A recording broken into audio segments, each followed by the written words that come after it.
Hello guys, good afternoon. This is Tito Eli guys. I'm here at Bagakay Natural Spring, Bagakay, Osami City. So, muna siya source sa tubig diri guys sa aning nga lugar guys nga it's free, walay bayad guys. O panahon sa tig-init guys sa El Nino ang mga katawhan diri sa Osami City guys, diri mo anhi diri guys maligo o magsag-o o manglaba nga libre guys, no? Libre na siya guys. Libre ang tubig diri, walay bayad.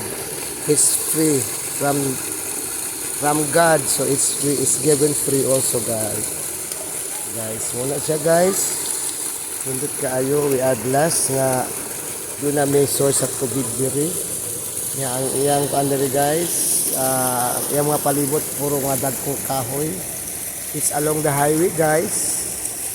Pero ang mga palibot na kang kahoy diri guys. So ang mga kahoy maghatag siya og kalandong sa lugar o maghatag po siya kanang maayong tubig guys. Unya mo protect pag din nato gikan sa mga baha. Kasi ang kahoy mo suyop man siya daghang tubig.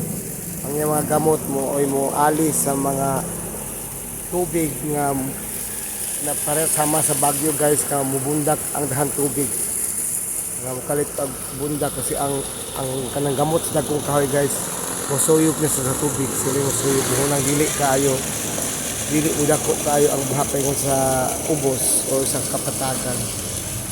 So inani guys nindot kayo ang palibot guys.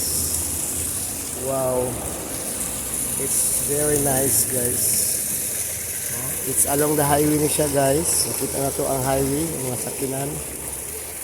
Diri, ay nang laba o naligo diri. Akpod karon guys, maligo ko. Ay ba guys, hello.